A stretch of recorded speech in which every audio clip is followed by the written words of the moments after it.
Hello, welcome to Legislative Report. I'm State Representative Kate Harper of the 61st District in Montgomery County.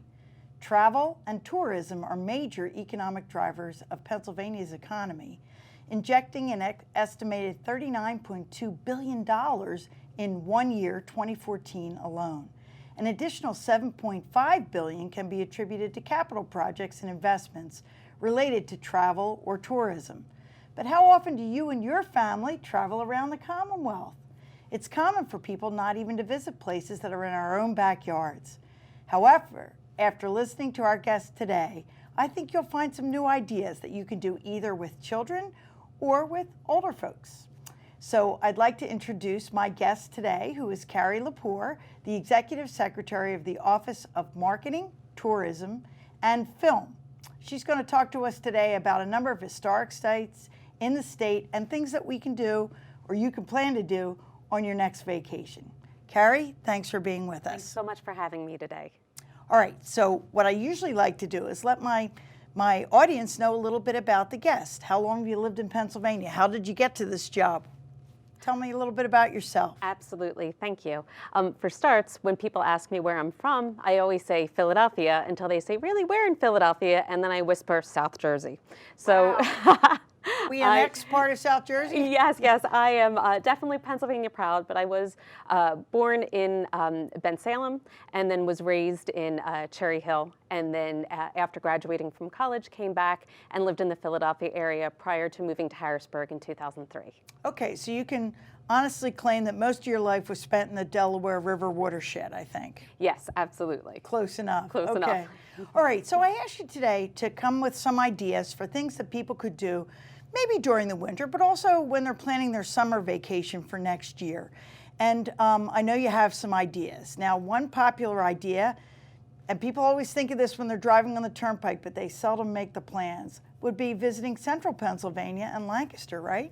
Absolutely. So talk about that. What's good in Lancaster that might keep a family occupied? Think a better question, what's not good in Lancaster? Everything is just fantastic. It's a family-friendly destination. It's Lancaster City is just so up and coming right now with a lot of different restaurants opening, art galleries. It's great for singles, it's great for millennials, but it's also great for seniors who are looking for a more cultural experience. Of course, we can't have a trip to Lancaster County without visiting some of our Amish farms and smorgasbords. Absolutely, to go see an Amish farm, to eat at a smorgasbord, to go to the quilt museum. And I love quilts. Me too, and have that traditional Lancaster County experience. But Lancaster County is also home to a lot of attractions for families with younger children. For example, I know I have a lot of friends who are in the Philadelphia area who come and they'll stay at one specific resort that comes to mind is the Eden Resort in Lancaster County. It's located very close. Sounds heavenly. Yes, well done. Yes, it's very close to Pennsylvania, to Dutch Wonderland. So they'll go, the resort itself has a little water park right there. Then you can go to Dutch Wonderland and experience that amusement park. Also, Hershey Park is not far away at all, so you can have Chocolate World. There's a wonderful museum in Hershey, the Hershey Story, that I was actually recently at with my family that we enjoyed, and of course Hershey Park. And then also using Eden Resort or using Lancaster County as your home base, then you can also go to Lidditz, and there's several different factory tours that you could do in Lidditz. You could Factory tours? Would anybody want to do that? Oh my gosh, factory tours are so fun, and it just really offers a lot of hands-on experience. In fact, Pennsylvania is known as the factory tour capital of the world, especially with so many factory tours being offered in York County, which again, you can also come to Lancaster, use that as a home base, and it's a short drive to York, or you can even use Harrisburg as a home base, stay at a resort or a hotel or even a camping, any type of lodging property in Harrisburg, use that, and then do all of these little day trips from there. Okay, so talk about some factory that somebody might want to take their family to see. Potato chips. Who doesn't love potato chips? Absolutely. You have Utz, you have Martin's. Hers in Chester County? Yes, absolutely. Just Born in Easton. Marshmallow Peeps. you can go and see how they're made? Yes, ma'am. Yeah. Actually, I think children would be fascinated by that. Absolutely, and of course, one of my favorites is the Crayola Factory in Easton. Go see how crayons are made. Who doesn't love, a fresh box of Crayola crayons? And it tells a wonderful story of how the crayons are made. Also, some interpretive exhibits about the area where it's located. Really, just so much fun. You can make your own crayon. You can name different crayon colors. Okay, so we've changed the geography just a little bit because We're all I was over. thinking that Lancaster is about 2 hours from Montgomery County. Yes. Easton's actually a little closer, isn't it? About an hour and a half, maybe? Yes, absolutely. And I am jumping all over the place. I'm sorry. I'm just very excited and passionate about all the different tourism opportunities throughout the Commonwealth. If I was an older person, let's say I had grandchildren who might like the Crayola Factory, but I might like something different, and I was in the Easton, Bethlehem area, what else would entice me to stay a little while? Yeah, so if you are interested in doing the Crayola Factory, you also have the National Canal Museum, which is located very close, again, in Easton, Pennsylvania. Okay. And there you can, a lot of hands-on different exhibits and activities, learn how a canal boat operates. You can operate a tiller right along the Lehigh River, and you can actually learn about the horse-drawn canal boats. Very interesting. Was there a canal near Easton? There's a lot of canal history, yes. Okay. Now, it seems that if you were going to Lancaster, it might be a good idea to get a home base and stay for a weekend or long weekend or a few days or maybe even a week. But at Easton, you could go to just on a day trip, right? Absolutely. Another great day trip, not too far from your constituents, is Bethlehem. Bethlehem is known as Christmas Town, USA, but it actually offers year-round entertainment for people of all different ages. There's a lot of great history. For example, you have the Moravian Museum, which is housed in the oldest building in Bethlehem, built in 1741. It's actually also the largest 18th century log building in the United States. Really? Yes, and it tells the story of the Moravian founders. And of course, if you go to the Moravian Museum, you have to go down the street and visit the Moravian bookstore, which I personally love. It's the world's oldest bookstore. It was first, Really? yes, isn't that fascinating? Right here in Pennsylvania? Right here in Pennsylvania. It was first opened in 1745 by the Moravian Church. And today it has a wonderful collection of books. But in addition to that, they also have a great store where they sell different Christmas ornaments and Moravian stars, things like that, home goods, and they have a lovely little cafe as well. Okay. Now, since we've moved on to religion, and really because William Penn actually founded the Pennsylvania to take in different religions, I think we probably have more religious history than many other states. Let's talk a little bit about Ephrata, the cloister. I've been there, but it's been a long time. Yeah, so founded in 1732 by German settlers, Ephrata Cloister is recognized as one of America's oldest religious communities. It's also a National Historic Landmark and offers a wonderful, they offer daily tours. It's run by the Pennsylvania Historical Museum Commission. They do a fantastic job. And you can tour different European-style buildings, which back in the day housed over 300 members of this religious organization. It's where they lived, worked, went to church, everything. Okay, like now that. if I remember my history right, they divided the dorms into men in one and women in another, and eventually they went out of business. Is that fair to say? Yes, yes, yes, absolutely. But again, to get the full story, I do encourage a trip there. All right, now if people were listening to this and thinking, well, I'd like to try the Moravian thing she just talked about, what would be the best way to find out about these sites? Yeah, so I encourage everyone to go on to visitpa.com. It's an award-winning website. We're very proud of it. And it has a whole host of different ideas. It has road trip itineraries, different lodging opportunities. And also while you're there, sign up for our e-newsletter so you stay current with all of our great deals and events going on throughout the year. Okay, so we're going to put that across the screen, visitpa.com? Yes. And that's where people should go to get information about all these things and more, I guess, right? Absolutely, yes.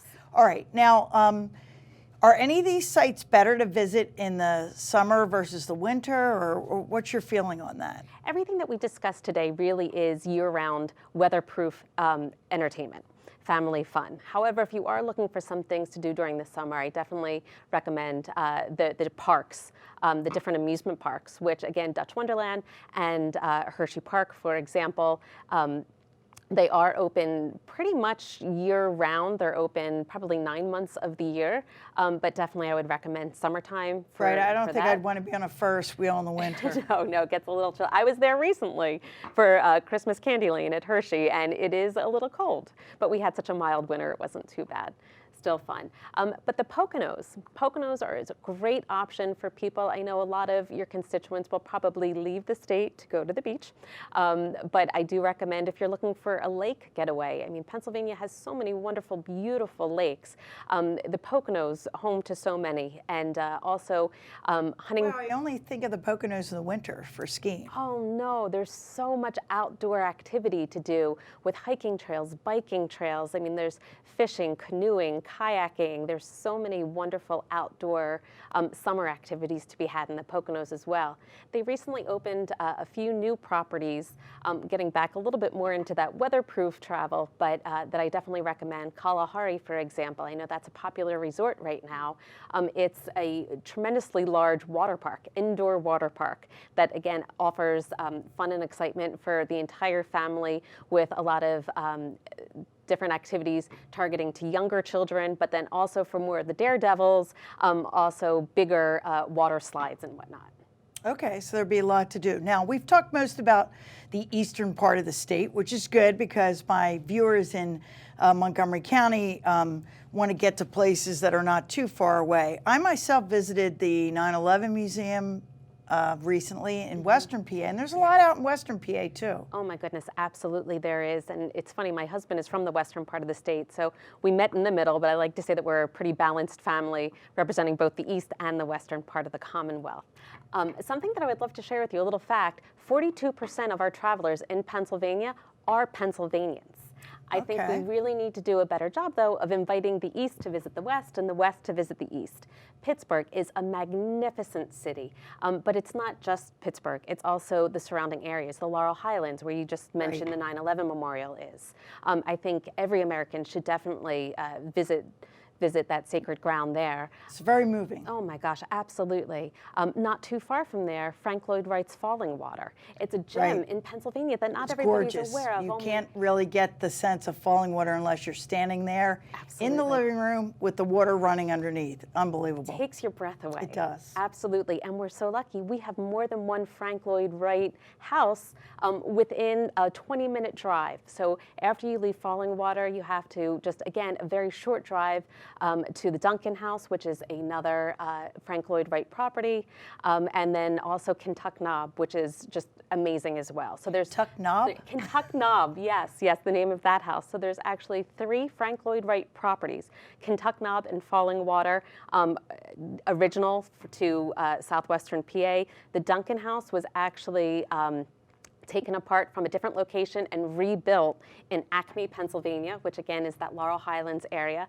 And now people can actually stay the night in a Frank Lloyd Wright property. So you can really have a Frank Lloyd Wright immersion experience in southwestern Pennsylvania. Now, can we find all that on visitpa.com? Visitpa.com, yes. So somebody can go to visitpa.com and just poke around or put a name in or something like that? Yes, we have a search tool. Also, you can search by region of the state. You can look at the map and click on different areas.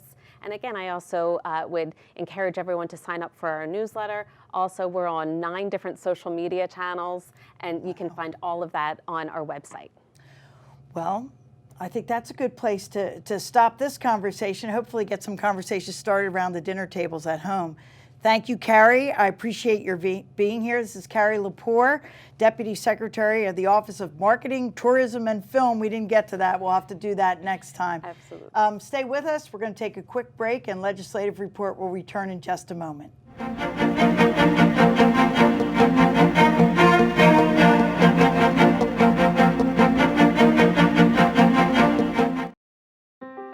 Did you know the artist that designed the stained glass in the Senate and House chambers and the murals for the first floor south-corridor also was commissioned to do murals in the Library of Congress in Washington, D.C. and the U.S. Mint in Philadelphia?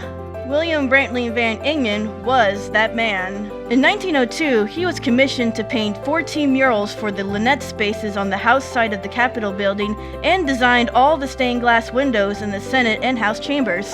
In the South Corridor, he decided to do murals that represented the religious history within the Commonwealth, showing off its diversity.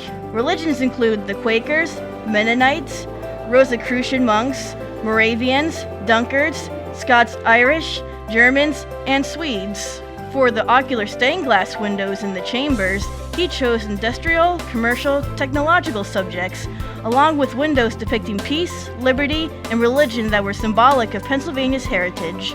The stained glass windows were completed by Thomas Wright and John Calvin of the Decorative Stained Glass Company of New York. They were installed in time for the Capitol's dedication on October 4th, 1906. The murals for the South Corridor were installed in the Lynette spaces in 1907.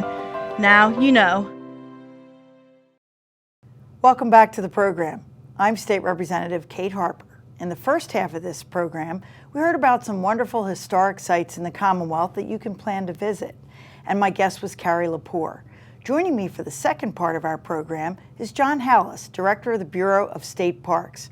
Newly minted Director of the Bureau of State Parks, but with the parks for a long time. If you enjoy hiking or camping or just want to find some beautiful scenery to look at, he's the man who can tell us about that. Welcome to the program, John. Thank you, Kate. Now, I always ask my guests to tell the viewing audience a little bit about yourself. Where'd you grow up? How'd you get interested in state parks? That sort of thing. So tell us. I'm from a small town in southwestern Pennsylvania, Homestead, a little bit southeast of Pittsburgh, and I grew up in a parks family. We were very much looking for opportunities to escape on the weekends. The obvious locations for us when I was a child traveling with my family were to go to the Laurel Highlands or to go to the Lake Erie shoreline at Prescott. Very, very passionate about parks from a very early age. I was a Boy Scout, and I gravitated towards natural resource work when I was at the University of Pittsburgh. And I came on board as a state park manager in 2000. And I've been moving around the state at various assignments. Started off in south central Pennsylvania in Bedford-Shellsburg as a park manager trainee, and had my first permanent assignments in the Poconos, on the eastern side of the state. I was assigned to Hickory Run State Park as an assistant park manager, and then I took over my first park in Monroe County at Tobyhanna State Park Complex, which includes Big Pocono and Gouldsboro. From there, I made it back to western Pennsylvania with my family, and I spent 6 years at Ohiopyle State Park, which is a terrific whitewater destination for paddlers and hikers. Right, I've heard that. I know people have been there. And as well in the Poconos, I was fortunate to provide my management experience at Hickory Run State Park with Lehigh Gorge State Park, another great whitewater destination. I've done that a long time ago. After I left Ohiopyle State Park, I went to the Western Regional Office. It was in charge of all the parks on the western side of the state. Before assuming my duties as assistant director for all field operations in 2013. And then in just this year, 2015, in December, I became director for the Bureau of State Parks. Wow. Okay, so I guess asking you to pick a favorite state park would be a little bit like asking you which of your children is your favorite, so let's not go there. But why don't you tell our viewers some of the state parks that would be good to plan a visit to and why? Well, I think state parks offer such a tremendous opportunity for outdoor recreation, both very active recreation and passive recreation. So for all ages, there's something to do in a Pennsylvania state park. I have two daughters, and they like, I think at their ages, 18 and 13, very active experience, but I also I have grandparents and my parents that enjoy a more leisurely park experience. So I think what Pennsylvania State Parks does very well is provide a culmination of venues in many of our state parks where everyone can partake of a recreational activity that they're interested in or excited about. The older members of the family can picnic and enjoy fishing or easy strolls and hikes on improved paths, while the younger generation can take part in more active endeavors like whitewater boating and more rigorous hiking opportunities. So there are a lot of great parks across the state, 120 to be exact. Wow. And we just added recently, and it's Park 121, Washington Crossing Historic Park in Bucks County. We're doing a transfer of authority between Pennsylvania Historic Museum Commission and DCNR, so we're assuming operations there. So it's everything from the historic resources to the natural resources that provide those recreational experiences to our visitors that are phenomenal. All right, well, if somebody were watching the program and wanted to plan a visit to a state park, do you have a website or is there someplace they can get information about the parks? Sure. www.visitpaparks.com will take you to the main park website. Certainly reservation information for all of our reservable facilities, which are reservable 11 months in advance, can be accessed. Yes. And you have to reserve them 11 months in advance? I highly recommend reserving our facilities as early as possible when you're planning your adventures to our state parks. Many of our facilities are very popular and people have favorites, so they're returning to them time and time again. Whether that's a rustic campsite or a full-service hookup campsite for your RV, or overnight accommodations include cabins, both rustic and modern, as well as yurts, which are sort of a traditional Mongolian hut, framed hut. It's a tent structure. A yurt? A yurt. We have yurts. Who knew?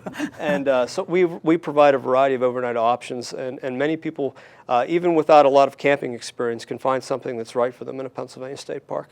All right, so my district's in Montgomery County, southeastern Pennsylvania. Can you name a park or two within an easy drive for people who would like to go see one or stay at one or Certainly. just visit? We have a variety of day use as well as overnight options in southeastern Pennsylvania. For overnight options, the destination park, and it's one of our top tier parks in the system, is French Creek State Park, which is complexed with Marsh Creek. Marsh Creek is a day use park. French Creek has all of the overnight accommodations. We have a variety of full service hookup options there, as well as rustic camping and organized group tent camping for Boy Scouts, Girl Scouts, and other organized groups. I know Boy Scouts who've been there, but tell me what would they do during the day if they went to French Creek? There would be hiking opportunities, swimming opportunities. There's a lot of history in the area, so you're not only partaking in the natural experience, but the historical opportunities in that location. Oftentimes when you're dealing, I said, with younger members of the family, they want to be out and they want to be doing something physical, really immersing themselves in the resource, while older family members can certainly be in the same general location, providing that, that oversight and enjoying the great outdoors, but without, maybe exerting themselves so much. Other parks in the southeast, there are a tremendous amount of day use facilities, Neshaminy State Park, Tyler State Park, Benjamin Rush State Park, Fort Washington, and again, our new addition, Washington Crossing Historic Park. All right. Now, if they were up for a longer drive or perhaps planning a summer vacation where they had more time off from work, what's at Ohio Biles State Park?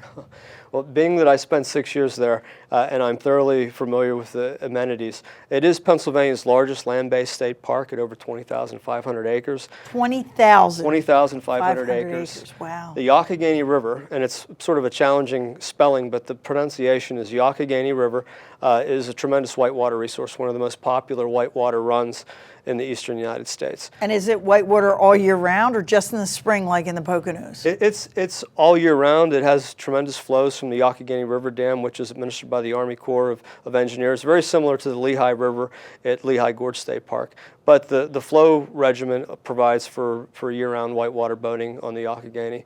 And we have a higher number of flows coming from the Army Corps of Engineers on the Lehigh as well. So there are more boating opportunities than just spring now. We've recently modified those flows. So those are some of the, certainly the whitewater adventures. And both of those parks, Hickory Run and Lehigh Gorge and Ohio Pile, offer a full range of overnight accommodations. For people traveling from southeastern Pennsylvania, I would recommend a quick trip to the Poconos. It's an easy run up the northeast extension of the Turnpike. There's a variety of overnight camping opportunities, picnic, hiking, swimming opportunities. We have pools and lake swimming in our parks in the Poconos. So a lot of great activities for visitors to enjoy. I got to believe that the costs of this are pretty reasonable compared to other entertainment or vacation venues. Yes, we pride ourselves in Pennsylvania state parks of being very family affordable. We have obviously reservable amenities that there are a fee for, but Pennsylvania state parks is one of the few state parks in the nation that entrance is free. It's part of being a citizen of Pennsylvania. You gain entrance to those parks, and very proud of that fact. So getting into the park is free, and then additional amenities and accommodations can be provided at a modest fee. What about pets? People always want to take their dog with them and sometimes a horse or two. Yes, I would be remiss if I didn't mention that we are a very pet-friendly organization, and our facilities are pet-friendly. We've expanded pet camping, so we have camping available with your pet, which we understand they're very much members of the family. Sure. And we started that several years ago, expanding our pet camping opportunities in our campgrounds. 2 years ago, we started expanding opportunities in our other overnight accommodations, such as cabins.